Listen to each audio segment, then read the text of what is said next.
Bonjour à tous, bienvenue chez Corban. Je suis Radimsa Tahir. Aujourd'hui, nous allons parler du chatbot. Alors, le chatbot, c'est quoi?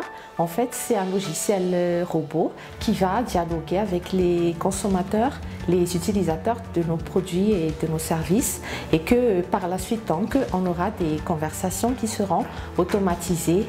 Et donc, dans la première partie, nous allons parler des avantages d'avoir donc le système du chatbot, et puis nous allons aussi parler de la mise en place, et dans la seconde partie nous allons parler des évaluations par rapport à ce nouveau système de chatbot dans notre stratégie de clientèle.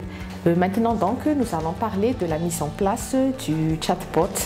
Le principal objectif d'avoir un chatbot, c'est de pouvoir aider donc les consommateurs et puis les utilisateurs de nos produits et des services. Et à part cela aussi, bien sûr, il y a des informations à traiter. On doit répondre donc à des demandes de cotation, demandes d'informations, des requêtes. Et puis à part cela aussi, il peut y avoir éventuellement des traitements de réclamation à faire. Et donc, pour bien mettre en place donc, le système de chatbot, il faut bien connaître donc l'expérience client, et puis il faut aussi connaître les comportements d'achat de nos consommateurs.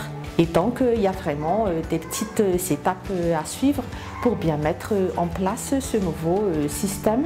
D'abord, il faut bien choisir les canaux de communication. Ça peut être les réseaux sociaux, et puis on a aussi les sites web ou bien les applications qu'on souhaite mettre en place. Et puis, on souhaite avoir des inputs par rapport à nos utilisateurs, par exemple.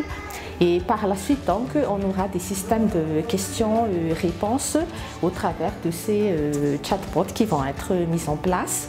Et par la suite, donc, il faut avoir un logiciel ou un système en aval pour permettre donc d'escalader en fait les demandes pour pouvoir orienter vers des opérateurs, des téléopérateurs ou on va dire des téléconseillers qui vont répondre directement, parce qu'il faut tenir compte du fait que lorsqu'on a des chatbots, on a une partie des informations qui vont être traitées par les systèmes du chatbot, mais une partie qui vont être toujours traitées par les téléconseillers ou des téléopérateurs.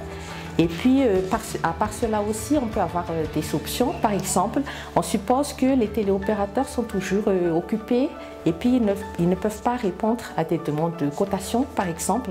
Et donc, on peut mettre des alternatives, comme par exemple les rubriques menus ou bien des rubriques options d'aide. Et toutefois, tout à l'heure, comme je parlais d'expérience client, il faut aussi analyser en fait si ces clients, ces consommateurs sont déjà un peu habitués à utiliser la plateforme. Et dans ce cas, s'ils ne sont pas encore vraiment très habitués, on a encore une autre alternative.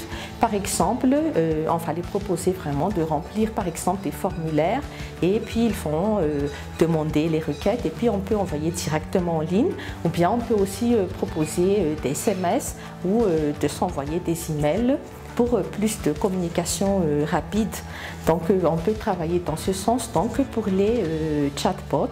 Et puis il faut aussi noter qu'il est très important d'avoir les inputs, les engagements en fait des téléopérateurs, des téléconseillers, parce que ce sont les personnes qui sont les plus concernées par des demandes auprès des clients au téléphone.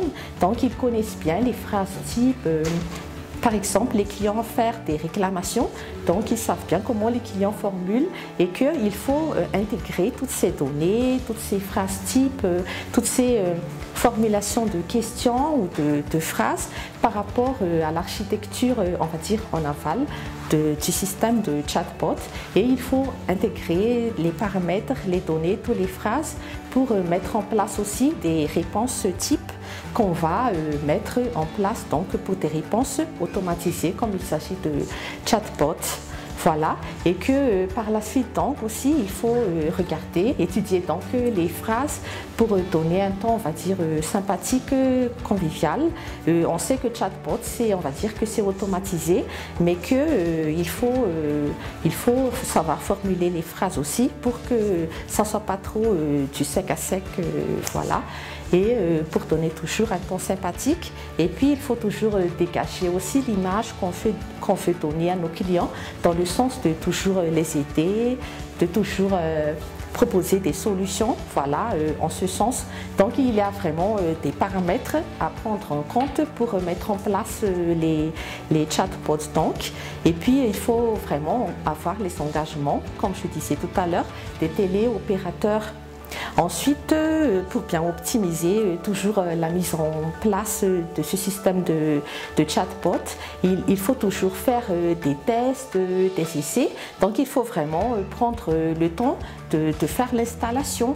Et puis ce qui est mieux aussi, c'est de faire par étapes, d'une manière assez progressive. Par exemple, au tout début, là, on a parlé de demande d'information, requête, demande de cotation, et qu'on va mettre en place le système de chatbot, par exemple, juste pour une partie des informations, et que par la suite, il faut toujours avoir les feedbacks en fait de la société qui va travailler avec nous pour les installations, et puis les clients également qui ont déjà utilisé en partie progressivement, et puis surtout aussi toujours les téléconseillers, et qu'on va faire progressivement donc la mise en place. Et puis il faut toujours donc faire des tests, faire des ajustements, de faire toujours des réajustements par rapport aux phrases à impliquer, à insérer en fait dans notre système d'architecture de chatbot. Et puis, à part cela aussi, nous allons parler un peu des avantages parce que c'est assez intéressant. Bien sûr qu'on va mettre un peu de temps pour faire la mise en place, pour faire les tests. Mais l'avantage, c'est que si on a des chatbots, donc on a des services clientèle 7 jours sur 7, 24 heures sur 24 pour pouvoir répondre aux demandes des clients, des utilisateurs.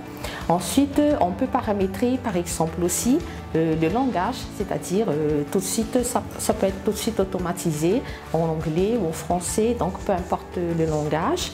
Et puis on peut aussi traiter des multiples demandes, donc ce sont les principaux avantages. Et ça permet également un gain de temps pour les téléconseillers et que par la suite ils peuvent se concentrer sur des tâches, sur des fonctions à plus forte valeur ajoutée. Voilà donc en ce qui concerne les principaux avantages. Et par rapport toujours aux avantages et à la mise en place du système de chatbot, il faut bien choisir aussi les fournisseurs. Donc il y a 2 paramètres très importants à considérer. La première condition, c'est qu'il faut qu'ils donnent des références, par exemple sur des clients qui ont déjà travaillé avec eux.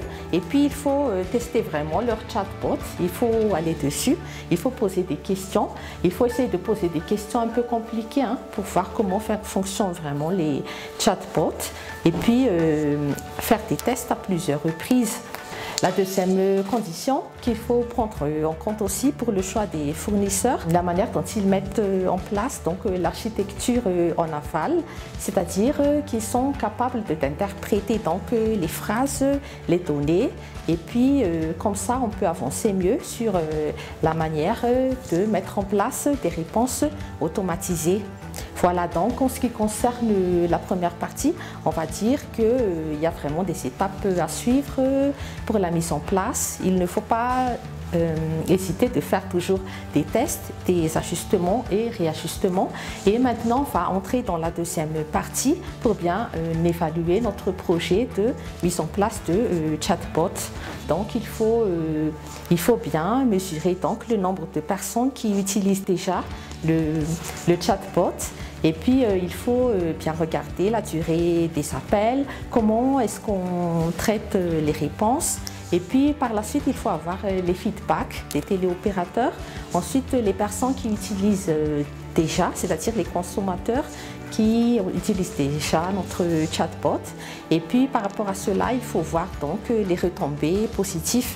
Et il est très important aussi de toujours voir, c'est-à-dire à partir du moment où on installe le chatbot, il faut voir s'il y a une croissance ou une décroissance au niveau des nombres de demandes qu'on a. C'est-à-dire il faut connaître le niveau de réticence en fait des personnes par rapport à ce nouveau système qu'on a. Voilà donc nous avons pu parler du système de chatbot. Merci de votre attention et chez Corban donc on peut aussi vous donner des conseils sur le service client, le service management, le service marketing. Et si vous avez des besoins de recrutement, n'hésitez pas de nous contacter. Voilà, merci encore. Bonne suite de programme. On se revoit la prochaine fois. Au revoir.